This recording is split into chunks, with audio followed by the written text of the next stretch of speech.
धर्म और उपासना की स्वतंत्रता, प्रतिष्ठा और अवसर की समानता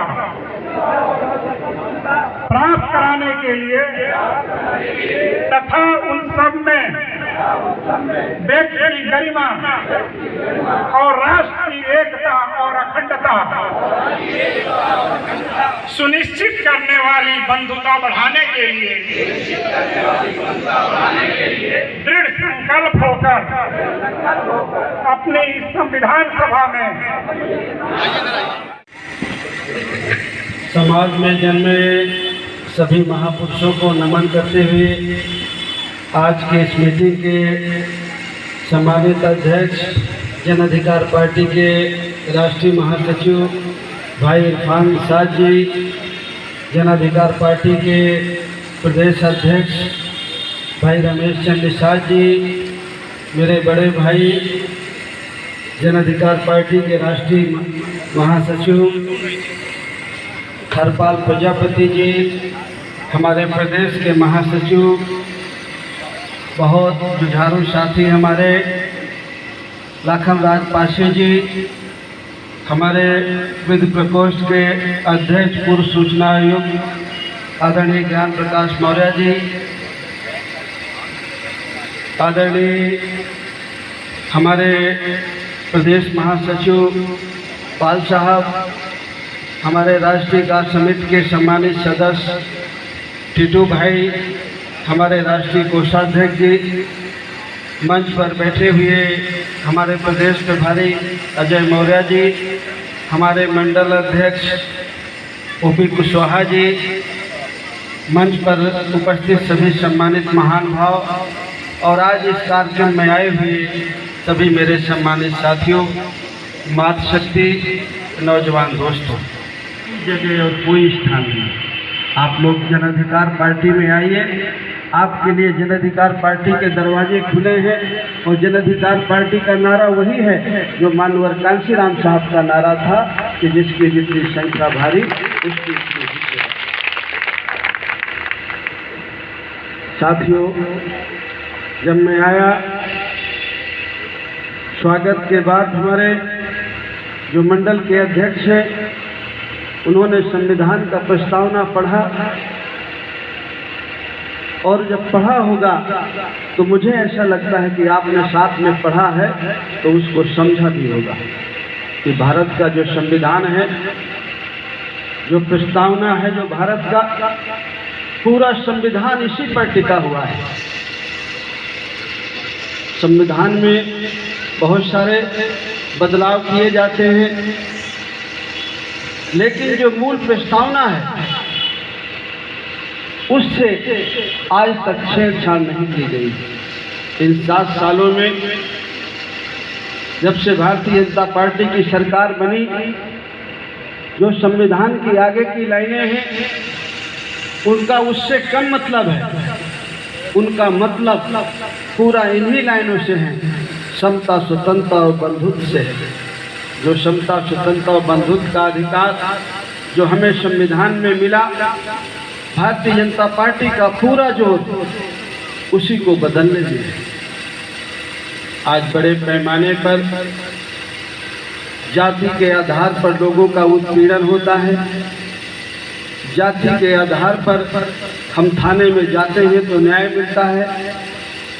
जाति के आधार पर पोस्टिंग होती है। जाति के आधार पर नौकरियों में सिलेक्शन होता है। बहुत सारी चीज़ें जब आज हम देखते हैं कि सब जगह जाति पूछ करके ही काम हो रहा है। सरकार को बनाने में तो इस देश के सबसे ज़्यादा योगदान तो पिछड़े का था, दलित का था, और उसने ये सोचा था कि हमारा विकास होगा, हम आगे बढ़ेंगे। आप जरा सोचिए कि हम पूरी मेहनत भी करते हैं, लगन से काम भी करते हैं, पूजा प्रतिष्ठा भी करते हैं, चारों धाम भी जाते हैं, सब जगह करते हैं। कौन सी ऐसी कमी रह जाती है कि हम गरीब के गरीब रह जाते हैं? हमारा बच्चा अच्छे स्कूल में दाखिला नहीं ले पाता है, उसकी पढ़ने की इच्छा है, हमारे पास फीस नहीं है और बामुश्किल से अगर उसे पढ़ा पाते हैं तो पढ़ने के बाद हमारे बच्चे को रोजगार नहीं मिलता, नौकरी नहीं मिलती। काम तो हम सब करते हैं, जो हमें हमारे पुजारी जी बताते हैं या जो हमें तीर्थ व्रत करने की जो सलाह देते हैं, उसके हिसाब से कृतकांड तो हम पूरे करते हैं, कोई कमी नहीं रहती है। लेकिन फिर क्या कारण है कि हम पीछे रह जाते हैं? ये थोड़ा सोचने का विषय है, और सोचना जब आप शुरू करेंगे तो ही बात बनेगी। सोच प्रतिनिधि सम्मेलन जो उसका सार है वो ये है कि जो इस देश में पिछड़े लोग हैं, दलित लोग हैं, अक़लियत वर्ग हैं, वो आपस में बैठ करके भाईचारा बना करके और चुनाव में ऐसे प्रत्याशी का चयन करें जो उनकी समस्याओं के समाधान के बारे में सोचे। और कुछ जैसे कि बीजेपी सरकार का 4.5 साल पूरे होने वाले हैं, इसलिए आप क्या कहना चाहेंगे? देखिए, भारतीय जनता पार्टी की जो सरकार है वो हर मोर्चे में फेल रही है, चाहे वो लॉ एंड ऑर्डर हो, चाहे वो विकास का मामला हो, चाहे वो हेल्थ का मामला हो, हर चीज़ में भारतीय जनता पार्टी का जो 4.5 साल का टर्नओवर रहा है वो बिल्कुल ख़राब रहा है और पूरी तरह से फेल रहा है। इसलिए हम लोग भागीदारी संकल्प मोर्चा बना करके,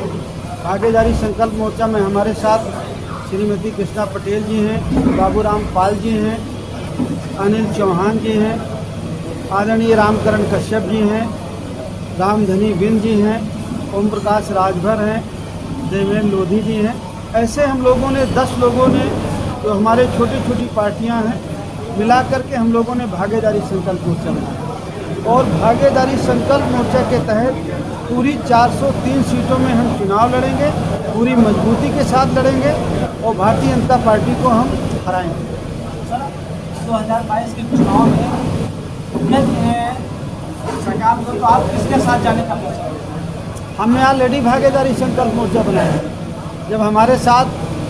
9 और छोटी छोटी पार्टियां हैं, 10वीं हमारी है और हम लोगों ने भागीदारी संकल्प मोर्चा बनाया है, तो हमारा किसी के साथ जाने का कोई मतलब नहीं। हाँ,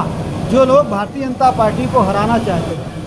जो इस नारे के साथ सहमत हैं कि जिसकी जितनी संख्या भारी उसकी उतनी हिस्सेदारी, जो ये चाहता है कि हमारे प्रदेश में, देश में एक समान शिक्षा पद्धति लागू होना चाहिए, चाहे वो गरीब का बेटा हो, चाहे अमीर का बेटा हो, चाहे वो प्राथमिक विद्यालय में पढ़े, चाहे पब्लिक स्कूल में पढ़े, लेकिन पाठ्यक्रम एक हो, ताकि जब वो परीक्षा में बैठे तो उसके अंदर ये मन में न रहे कि मैं यूपी बोर्ड का हूँ, मैं CBSE का नहीं हूँ, मैं ICSE का नहीं हूँ। तो पाठ्यक्रम एक हो, एक समान शिक्षा पद्धति हो, फ्री शिक्षा हो, अनिवार्य शिक्षा हो, किसान को सिंचाई के लिए, गरीब को बिजली फ्री हो और किसान को उसकी उपज का सही रेट हो, मजदूर को उचित मजदूरी हो और माँ बहनों को सुरक्षा मिले, न्याय मिले। इन विचारों के जो लोग सहमत हैं वो पार्टी हमारे भागीदारी संकल्प मोर्चा में आ सकती है।